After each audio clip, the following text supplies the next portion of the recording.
London में British Pakistani और कश्मीरियों ने पाकिस्तान से इजहार यकजहती के लिए मुजाहरा किया। पाकिस्तानी हाई कमीशन के बाहर पाकिस्तान और पाक फौज के हक में नारे बुलंद किए गए। दूसरी जानिब बरतानी पुलिस ने पाकिस्तानी हाई कमीशन के बाहर भारतीय इंतहा पसंदों के एहतजाज की कोशिश नाकाम बनाते हुए कई अफराद को गिरफ्तार कर लिया।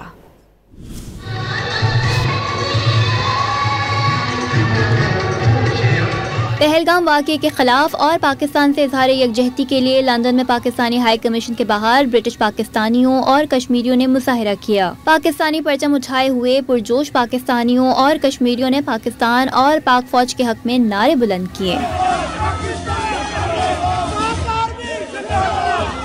पाकिस्तानियों ने भारतीय जारियत के मुकाबले में पाकिस्तानी दिफाई सलाहियत की अलामत टी इज फैंटास्टिक के नारे लगाए। पाकिस्तानियों ने मुफ्त चाय का स्टॉल भी लगाया। हाई कमीशन के हुकाम ने एहतजाज करने आए भारतीय मुजाहिरीन का चाय का कप हाथ में लेकर इस्तकबाल किया। दूसरी जानिब बरतानवी पुलिस ने लंदन में भारतीय इंतहा पसंदों की पाकिस्तानी हाई कमीशन जाने की कोशिश नाकाम बना दी। हंगामा आराई पर कई भारतीय मुजाहिरीन को गिरफ्तार कर लिया गया।